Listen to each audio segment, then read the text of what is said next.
I was 15 when my parents sat me down at the kitchen table and told me I was being shipped off like a defective Amazon package that nobody wanted to deal with. Not in those exact words, obviously. They used phrases like temporary arrangement and what's best for everyone, and my personal favorite, you'll understand when you're older.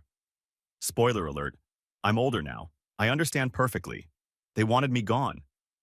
Trevor, honey, Mom said, sliding a glass of orange juice toward me like it was some kind of peace offering. We've been talking, and we think it would be really good for you to spend some time with Grandpa Frank and Grandma Dorothy. I blinked. Like, a weekend? Dad cleared his throat. That throat clear he does when he's about to say something he knows is terrible but is pretending it's reasonable. More like, indefinitely. Indefinitely, I repeated slowly, like I was trying the word on for size. As in, I'm moving? To the farm? Just for a while, Mom said brightly, in that voice she uses when she's trying to convince herself more than me. It'll be an adventure. An adventure, right? Like getting exiled to rural nowhere at 15 is the same as a gap year in Europe. Why? I asked. Silence. The kind of silence where you can hear the refrigerator humming and your own heartbeat getting louder. Finally, Dad said it. Cameron needs space. I stared at him. Cameron needs space. He's at a critical point in his development, Mom added, like she was reading from a parenting book written by someone who'd never actually met a child. He's applying to advanced placement classes, joining debate team, and frankly, the house is just a bit crowded. Crowded. We lived in a 4-bedroom house. There were 3 of us kids. Do the math. So I'm being sent away, I said flatly, so Cameron can have a quieter house to… What? Study in peace? Don't be dramatic, Dad said. Ah, yes, dramatic. The word parents use when they don't want to admit they're being objectively insane.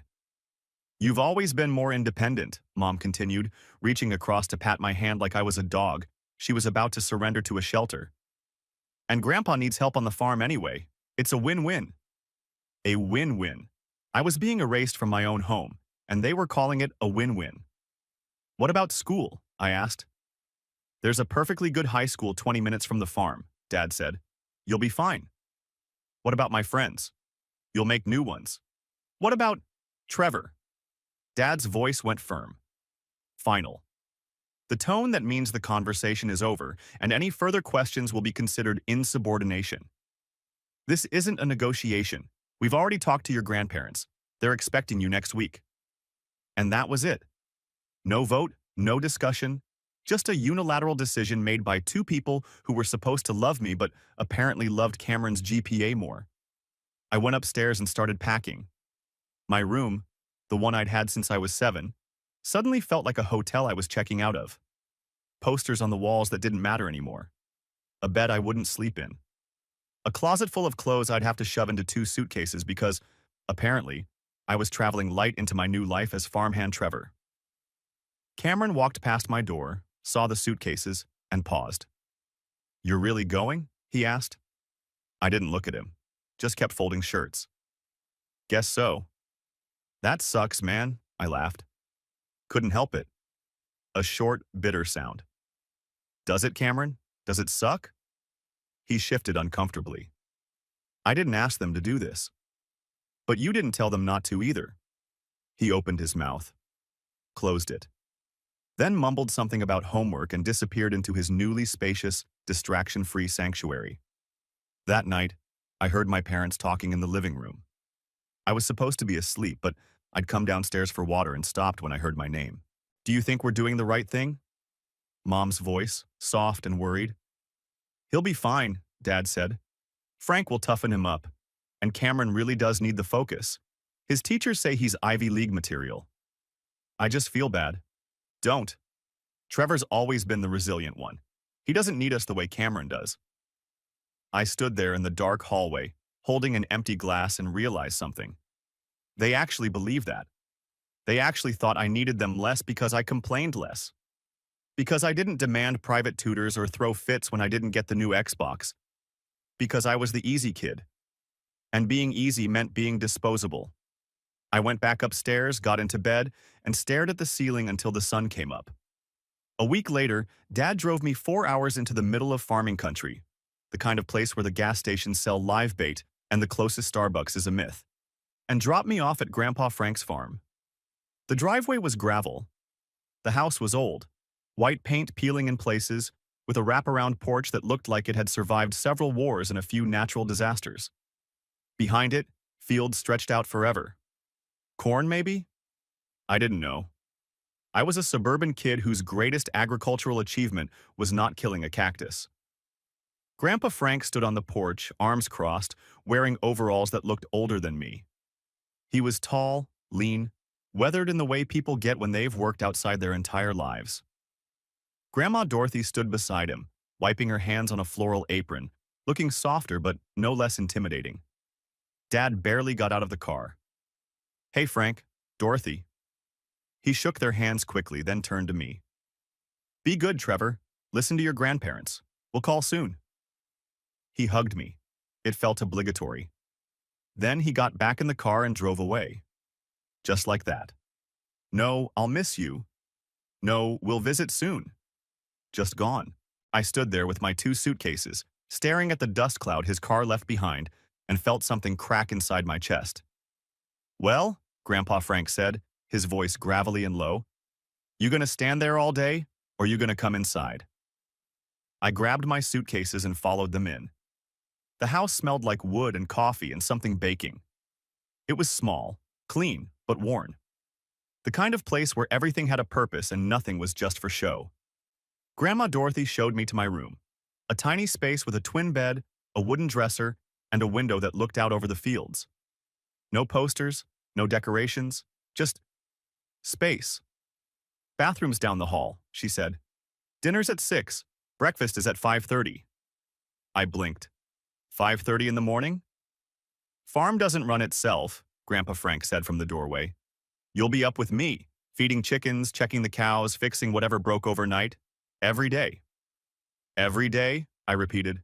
"Every day." He wasn't smiling. This wasn't a joke. "Welcome to the farm, boy." That first night, I unpacked my suitcases and sat on the edge of the bed, staring at my phone. No texts from my parents. Cameron had sent one message. "Good luck, bro." That was it. I pulled up Instagram, scrolled through Cameron's feed. There he was, smiling with his debate team, holding some trophy, standing in his newly rearranged room with better lighting and a caption that said, "New setup, new focus, big things coming." I turned off my phone and lay down in the dark. The house was quiet. Too quiet. No TV downstairs. No hum of the dishwasher. Just crickets outside and the sound of my own breathing. And that's when it hit me. I wasn't visiting. I wasn't on vacation. I was abandoned. At 15 years old, I'd been traded in for my brother's potential. I didn't cry. I wanted to. But I didn't. Instead, I stared at the ceiling and made a promise to myself. If they didn't need me, fine. I'd build a life where I didn't need them either. The alarm went off at 4:50 a.m. Not a gentle buzzing. A full-on screaming rooster that sounded like it was being murdered right outside my window. I jolted awake, disoriented, and for a moment forgot where I was. Then I remembered. The farm. Exile. My new life as the kid nobody wanted. I dragged myself out of bed, pulled on jeans and a hoodie, and stumbled into the kitchen. Grandpa Frank was already dressed, sipping black coffee from a mug that said, "I'm not retired. I'm a professional grandpa." He looked at me, raised an eyebrow. "You always dress like you're going to a funeral?" "It's 5 in the morning," I mumbled. "It's Tuesday," he said. "Come on." I followed him outside into the cold, dark morning. The sky was that weird pre-dawn gray where nothing looks real yet. The air smelled like dirt and dew, and something I couldn't name but that I'd later learn was farm. "Chickens first," he said, handing me a bucket of feed. "Spread it around the coop. They'll do the rest." I stared at the bucket. "That's it? You want a manual?" Fair point. I walked over to the chicken coop, a fenced-in area full of weird, judgmental birds that looked at me like I owed them money. I tossed the feed like I was feeding pigeons in a park. Not like that, Grandpa Frank called from behind me. Spread it, even, or the big ones eat it all and the small ones starve. They're chickens, I said. Does it matter? He gave me a look that could have curdled milk. Everything matters. I adjusted, spread the feed more carefully. The chickens swarmed like tiny feathered piranhas. Good, he said. Now collect the eggs. From where? He pointed. The nesting boxes. I walked over, opened one. A chicken was sitting inside, glaring at me. There's a chicken in here. Then move it. Move it? You want the eggs or not? I reached in slowly like I was defusing a bomb. The chicken pecked my hand. Ow! Grandpa Frank chuckled. Actually chuckled. She's just saying good morning. She's assaulting me. You'll live. I collected 6 eggs, got pecked 3 more times. By the time I was done, my hands were freezing and I developed a deep, personal hatred for poultry. But Grandpa Frank nodded. Not bad for day 1. It wasn't praise, but it wasn't criticism either. And somehow, that felt like something. Over the next few weeks, I learned the rhythm of the farm. 5 a.m. Wake up, feed chickens, collect eggs, check water troughs. 6:30 a.m. Breakfast. Usually eggs, ironic, toast, and coffee so strong it could wake the dead. 7:30 a.m. School bus. 1 hour ride into town. 3:30 p.m. Bus back. Homework in the truck while Grandpa drives to check fence lines. 5 p.m. Evening chores. Feed cows. Repair whatever broke. Haul hay. Repeat until exhausted. 8 p.m. Dinner. Collapse. It was brutal. But weirdly, honest. There was no pretending on a farm. A fence was either fixed or broken. The cows were either fed or hungry. You either did the work or things fell apart. Nobody cared about my feelings. And somehow, that was easier than my parents pretending they cared while shipping me off. One night, about a month in, I was sitting on the porch doing math homework by the porch light. Grandma Dorothy came out with 2 mugs of hot chocolate. Thought you could use this, she said, handing me one. Thanks. She sat beside me, rocking slowly in the old chair. You settling in okay? I shrugged. I guess. Your parents call lately? Once, 2 weeks ago. She hummed. Didn't say anything. After a while, I asked, Did they tell you why they sent me here? She looked at me. Really looked at me. They said Cameron needed space. And you believed that? She smiled. Sad, but knowing. No, honey, I didn't. I felt my throat tighten. Then why didn't you say anything? Because, she said gently, sometimes people make bad choices, and the only thing you can do is make better ones. I stared at my hot chocolate. I don't know how. You're already doing it, she said. You showed up. You worked. You didn't quit. That's more than most people. I didn't know what to say, so I just sat there, drinking hot chocolate on a porch in the middle of nowhere, and felt the tiniest bit less alone. By month 3, I'd stopped checking my phone for messages from my parents. They called once a month. Always the same script. How's school? Fine. Making friends? Sure. Good, good. Well, Cameron made honor roll again. We're so proud. Cool. All right, sweetie. Love you. Be good. And that was it. No, we miss you. No, when are you coming home? Just updates on Cameron's achievements, delivered like they were reading a corporate newsletter. Meanwhile, Cameron's Instagram was thriving. New car at 17. Bright red. Bow on top. Caption. Mom and Dad came through, feeling blessed. I was on the farm, learning how to replace a carburetor on a 1987 tractor using a YouTube video and pure spite. On my 17th birthday, I got a card in the mail. Inside it said, Happy birthday, Trevor. We're so proud of the young man you're becoming. Love, Mom and Dad. No call, no gift, just a card with a generic message that could have been written by a printer. Grandpa Frank, meanwhile, handed me a new pair of work gloves. Yours are falling apart, he said. It wasn't wrapped. There was no card. But it mattered more than anything my parents had sent in 2 years.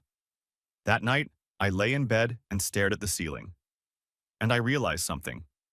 I wasn't waiting to go home anymore.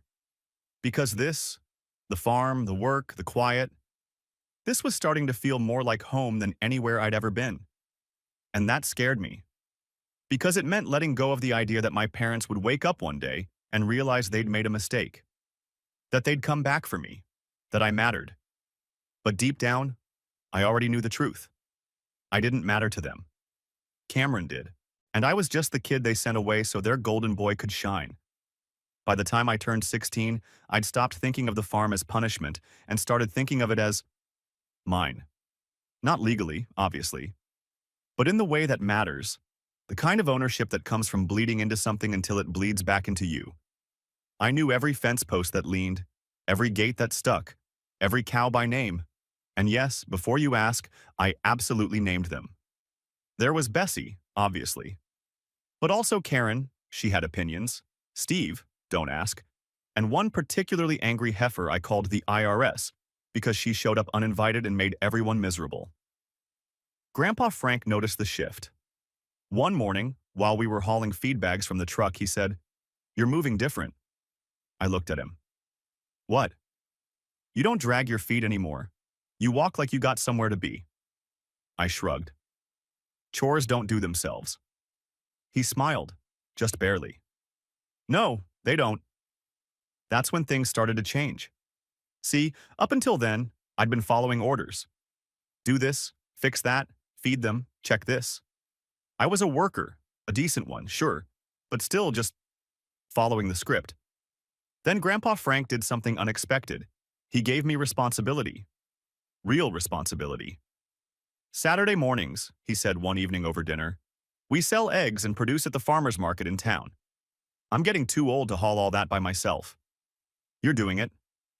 I blinked. "By myself? You got a problem with that?" "No, Good. Be ready by 6 a.m. Grandma Dorothy smiled into her mashed potatoes. That Saturday, I loaded up the truck with crates of eggs, bags of potatoes, jars of Grandma's strawberry jam, and a hand-painted sign that said, "Sunrise Valley Farm," in letters that looked like they'd survived several wars. The farmer's market was held in the town square, a stretch of parking lot lined with pop-up tents, folding tables, and people selling everything from honey to homemade soap shaped like butts. Yes, butt soap. Rural America is wild. I set up our table between a guy selling firewood and a woman selling crocheted toilet paper cozies. She looked at me, smiled. "First time? That obvious?" "You'll do fine, honey. Just smile and don't undercharge." I nodded, trying to look like I knew what I was doing. By 8 a.m., people started trickling in. Older folks mostly, reusable bags in hand, asking questions like, "Are these free range?" and "Do you use pesticides?" I answered honestly. Sometimes I didn't know the answer and said so, but people seemed to appreciate that. By 10 a.m., I'd sold half the eggs. By noon, I was sold out. I counted the cash in the truck on the way home. $340. $340. In one morning. I stared at the bills like they might disappear. Grandpa Frank had told me to expect maybe $150 on a good day. When I got home, I handed him the cash. He counted it. Raised an eyebrow. "You steal this?" "What?" "No," he chuckled. "Just messing with you. You did good, kid." Grandma Dorothy came out, wiping her hands on a towel. "How'd it go?" "Sold out," I said, still kind of stunned. She beamed. "I knew you would." That night, over dinner, I asked a question that had been itching at my brain all day. Why do people pay $6 for a dozen eggs when the grocery store sells them for $2? Grandpa Frank chewed his chicken slowly, thinking. "Because," he said finally, "they know where it came from. They trust it. That's worth more than cheap." I sat with that for a while. Trust. People were paying extra because they trusted us. And that's when the idea started forming. The next week, I did something without asking permission. I made a sign. Hand-painted, same style as Grandma's, but this one said, "Organic eggs, 7 dozen." Grandpa Frank saw it when I loaded the truck Saturday morning. Organic? He said, squinting. We're not certified organic. We don't use pesticides. We don't use chemicals. The chickens eat bugs and grass. That's organic. That's expensive. That's honest. He stared at me for a long moment. Then he shrugged. Your funeral. I sold out by 10 a.m. again. Made $420. People didn't just buy the eggs. They asked questions. Wanted to know about the farm, about the chickens. One lady even asked if she could visit sometime. We do tours? I asked Grandpa Frank when I got home. Do we? I mean, could we? He scratched his chin, looked at Grandma Dorothy. She smiled. I don't see why not. So we did. Started small. A couple families here and there. Kids who'd never seen a real chicken. Parents who wanted to teach their kids where food came from. I charged $10 per person. Gave them a tour, let them collect eggs, pet the calves. Sent them home with a dozen eggs and a jar of jam. It wasn't much, but it added up. Within 3 months, we were making an extra $800 a month. Grandpa Frank started calling me the business guy. I started calling myself that too. Around this time, 17 now, junior year, I started noticing something. Cameron's Instagram was slowing down. The posts were less frequent, the captions shorter. There was a photo of him at his desk, looking stressed, with the caption, "Finals week, hitting different." Another of him in his car, staring at the camera with dead eyes. Senioritis is real. No more trophies, no more parties. Just a kid who looked tired. I didn't feel bad for him. Okay, maybe a little. But mostly I just felt separate. Like we were living in 2 different movies and his was losing steam while mine was just getting started. My parents called in December. Mom's voice was bright, false. Hi, sweetie, how are you? Good. School going well?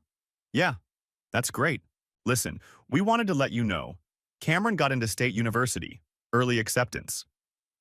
I waited for her to say something about me. She didn't.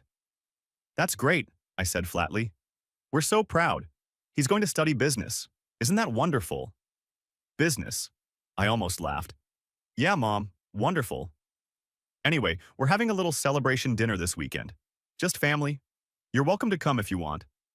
If I want. Not, we'd love to see you or we miss you, if I want. I'm busy, I said. Oh, well, maybe next time. Sure. I hung up, stared at my phone. Then I opened my notes app and started writing down ideas. Delivery service, subscription boxes, online store. If Cameron was studying business, fine. I was living it. By the time I turned 18, the farm wasn't just surviving. It was thriving. We'd expanded the egg operation, added more chickens, started growing organic vegetables in a small greenhouse Grandpa and I built from salvaged materials and sheer stubbornness. I'd created an Instagram account, a Sunrise Valley Farm, posted photos of the chickens, the sunrise, the vegetables, behind-the-scenes stuff. People loved it. We got 800 followers in 2 months. Then I started taking orders online. Nothing fancy, just a Google form where people could request weekly produce boxes. $25 for a small box. $45 for large. Fresh eggs, seasonal vegetables, a jar of Grandma's jam. I deliver them myself every Saturday after the farmer's market. Started with 5 orders. By month 3, I had 23. I bought a used van for $3,000. White, dented, but it ran. Slapped a magnet sign on the side. Sunrise Valley Farm, fresh and local. Grandpa Frank stood in the driveway, hands on his hips, staring at the van. You're serious about this? Yeah. He nodded slowly. Good. Don't half-ass it. I won't. And don't forget to change the oil. I won't. And check the... Grandpa, I got it. He smiled. Clapped me on the shoulder. I know you do. That year, my senior year, I barely thought about my parents. Cameron graduated high school. There were photos, a big party, balloons, a cake that probably cost more than my van. I graduated too. Top 15% of my class. Not valedictorian, but solid. I invited my parents. Can you come? I asked over the phone. Silence. Then, oh, honey, Cameron's graduation is the same weekend. It's at the university. It's a big deal. So is mine. I know, sweetie, but his is, well, State University. It's a whole thing. I closed my eyes. Right. We'll make it up to you, okay? Maybe we can do dinner next month. Sure, Mom. We didn't do dinner. On graduation day, I walked across the stage in a rented cap and gown that smelled like mothballs and broken dreams. Grandpa Frank and Grandma Dorothy were in the audience. Front row. Cheering louder than anyone else. When I got my diploma, Grandpa Frank stood up and clapped like I'd just won the Super Bowl. Grandma Dorothy cried. And for a moment, I forgot my parents weren't there. Because the people who actually raised me were. After the ceremony, we went to a diner. Grandpa ordered pie. Grandma got coffee. I got a burger. Halfway through, Grandpa slid an envelope across the table. What's this? Open it. I did. Inside was a check. $5,000. I stared at it. Grandpa, I can't. Yes, you can, he said firmly. We've been saving it. For you. Do something smart with it. I looked at Grandma Dorothy. She nodded. You earned it, honey. I didn't know what to say, so I just said, thank you. Grandpa Frank raised his coffee cup. To the kid who showed up and didn't quit. We clinked cups, and for the first time in years, I felt seen. That summer, I enrolled in community college, agriculture business program. It wasn't Harvard. It wasn't State University. But it was mine. And with the $5,000 from my grandparents, I had a plan. I was going to turn Sunrise Valley Farm into something bigger, something my parents couldn't ignore, something Cameron's business degree couldn't touch. Because while he was learning theory in a classroom, I was building an empire in dirt and daylight. And I was just getting started. Community college wasn't glamorous. The campus looked like a mid-tier office park, had a baby with a DMV, gray buildings, sad landscaping, a parking lot that flooded every time it rained more than 10 minutes. But I didn't care, because while Cameron was posting Instagram stories from his dorm room with captions like, "College life hits different," I was sitting in Agricultural Business 101, learning how to actually run a profitable operation. And here's the thing. Nobody tells you about community college. The people there aren't pretending. No one's there for the experience.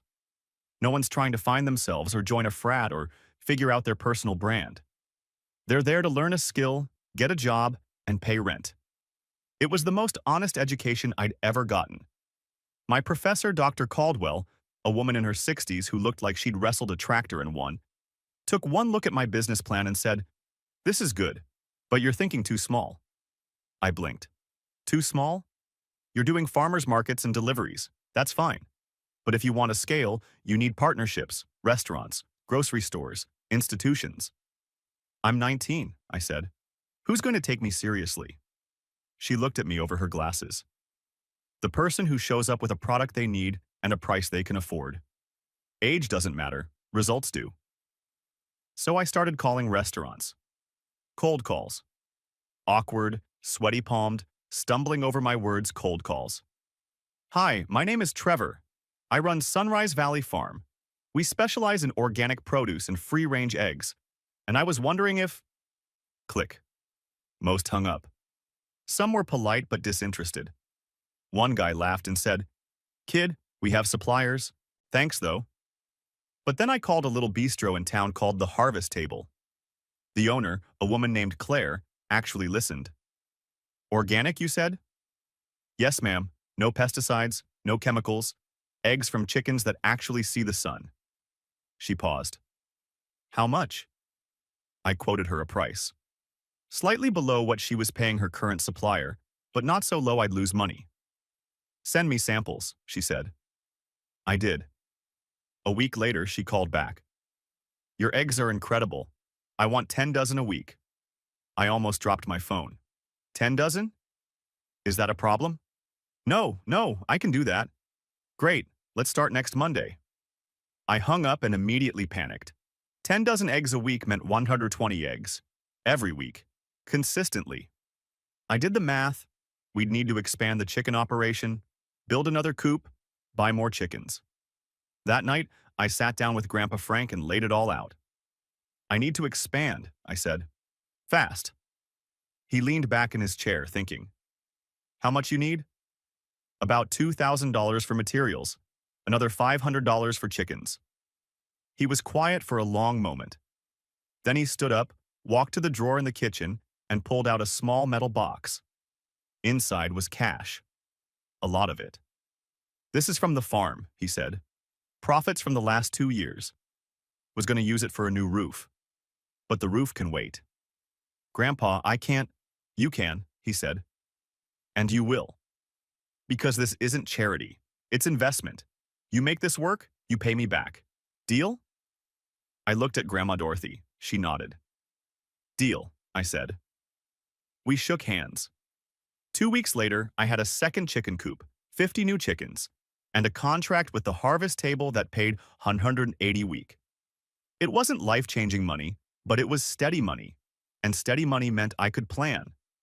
Within 6 months, I had 3 more restaurant clients, a small cafe, a brunch spot, a farm-to-table place that charged $18 for avocado toast and called it artisanal. I didn't care what they called it. They paid on time. By the time I turned 20, Sunrise Valley Farm was bringing in $4,000 a month. Revenue, not profit. But still, $4,000. I was paying Grandpa Frank back $300 a month, reinvesting the rest into equipment, marketing, and expansion. I hired 2 part-time workers from town, a guy named Luis, who knew more about soil than I ever would, and a woman named Jen, who could fix literally anything with duct tape and spite. We were a team, small, scrappy, but real. And then, one Saturday morning at the farmer's market, I met Emma. She was standing by my table looking at the eggs when one of the chickens in the display crate, yes, I brought a live chicken for ambiance because I'm a showman, started making a weird noise. Emma's head snapped up. Is she okay? I blinked. What? Your chicken, she's wheezing. That's respiratory distress. I looked at the chicken. She did sound off. How do you know that? I'm a vet tech. She crouched down, peered at the chicken. You should get her checked out. Could be a bacterial infection.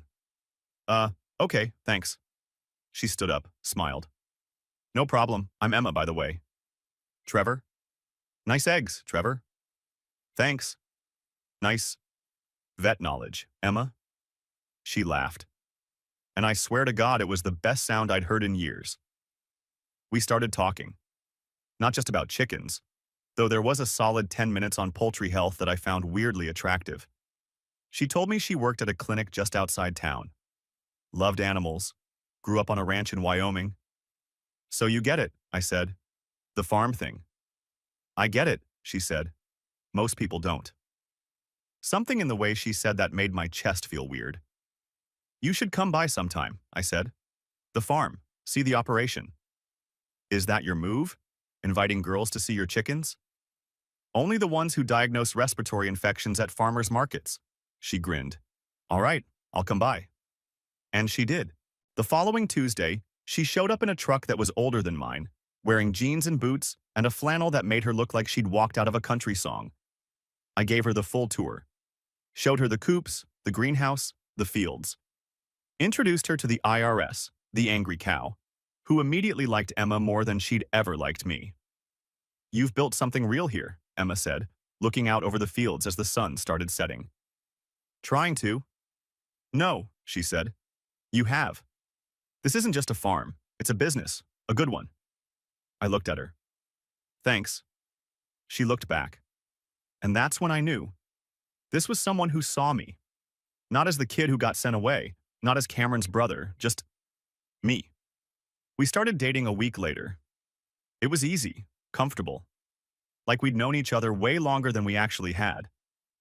She'd come over after work, help with evening chores. Then we'd sit on the porch and talk until the stars came out. Grandma Dorothy loved her.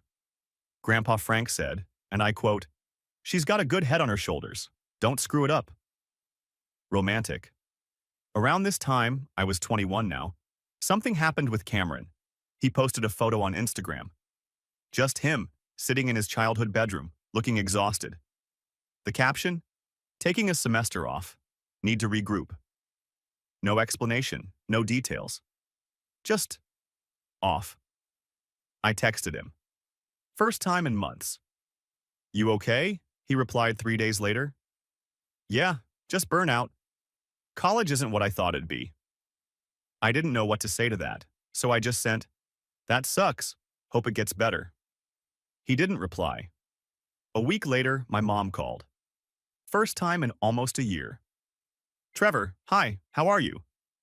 I could hear the strain in her voice, the trying to sound casual thing. I'm good. That's great. Listen, I wanted to talk to you about something. Here we go. Cameron's going through a tough time. He's back home for a bit. And well, money's been tight with his tuition and everything, and we were wondering… I waited. If maybe you could help out. Just a little. We know you've got your farm thing going. Farm thing. I closed my eyes. How much? Maybe $5,000? Just to help us get through the semester. We'll pay you back. $5,000. The same amount Grandpa Frank gave me. The amount I'd turned into a business. I can't do that, Mom. Silence. What do you mean you can't? I mean, I don't have $5,000 sitting around. I'm reinvesting everything into the farm. But you're doing well, right? We saw your Instagram. Of course they did. I'm doing okay, but that doesn't mean I have cash to spare. Trevor, this is your brother.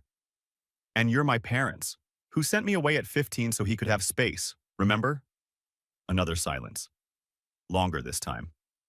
That's not fair. Isn't it? She sighed.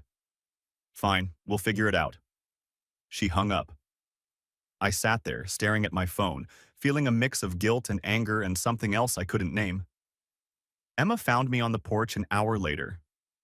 You okay? My mom asked me for money. She sat beside me. What did you say? No. Good. I looked at her. Really? Yeah, they didn't invest in you. Why should you invest in them? Because they're family. Family shows up, she said. They didn't. She was right. I knew she was right. But it still felt like crap. That night, I made a decision. I wasn't going to keep waiting for my parents to see me. I was going to build something so big, so undeniable, that they couldn't ignore it even if they tried. And 6 months later, I did. I landed a contract with a regional grocery chain. 3 stores. Weekly deliveries of eggs, produce, and specialty items. The contract was worth $40,000 a year.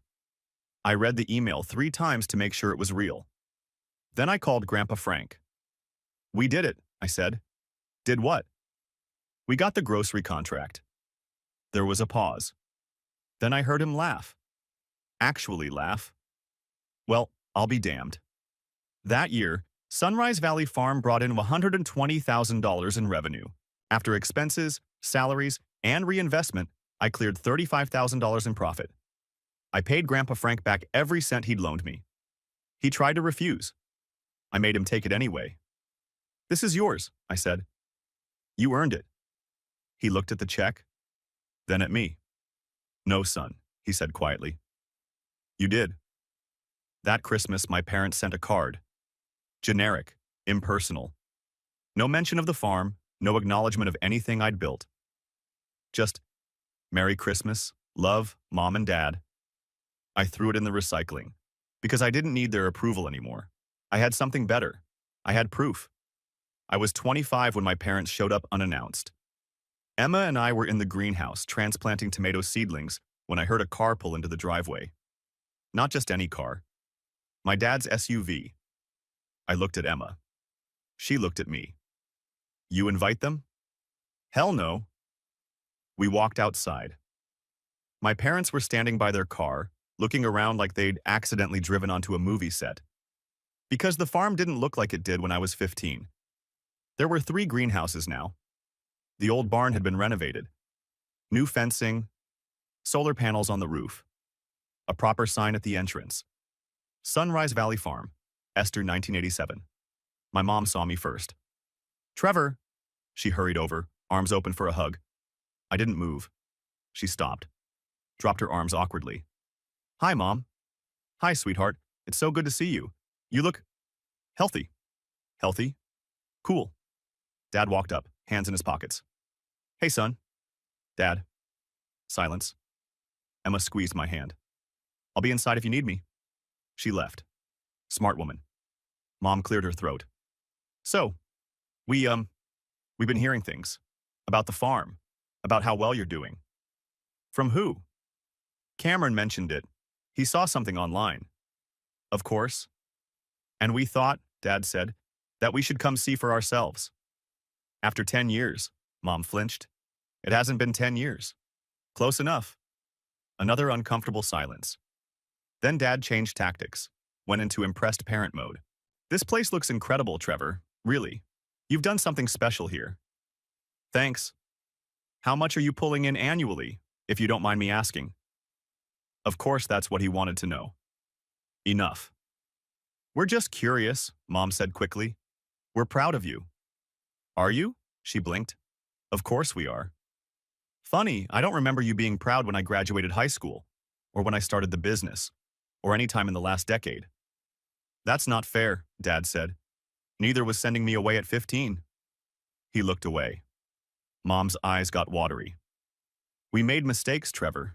We know that. But we're here now. Doesn't that count for something? Why are you here? They exchanged a look. And that's when I knew. Cameron, I said flatly. Mom nodded. He's struggling. The loans are crushing him. He can't find a job in his field. He's been living with us for 2 years now, and you need money. Dad straightened. We're not asking for charity. We're asking for help. Family helps family. I actually laughed. Family helps family, that's rich. Trevor, how much? Mom hesitated. 30,000 just to get him back on his feet. We'll pay you back. $30,000, more than I cleared in profit last year. No, Dad's face hardened. No? No. He's your brother. And you're my parents, who didn't show up for 10 years, who only care now because you need something. That's not true, Mom said, tears spilling over now. We love you. You love what I've built. There's a difference. I turned and started walking back toward the greenhouse. Trevor, wait, Dad called. I stopped, didn't turn around. We're trying, he said. We know we messed up, but we're trying. You're 10 years too late.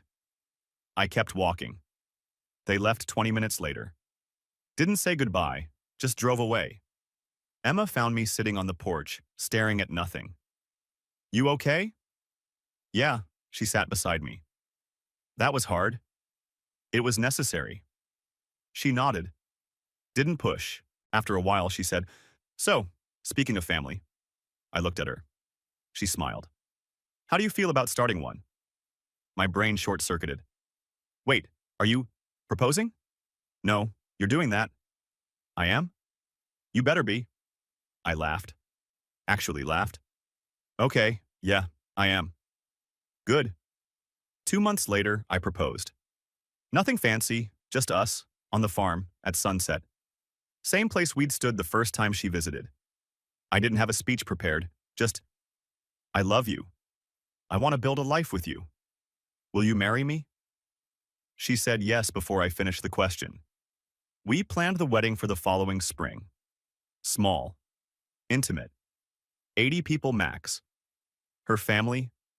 Our friends. Grandpa Frank and Grandma Dorothy. The people who'd actually been there. I didn't invite my parents, Emma asked once gently.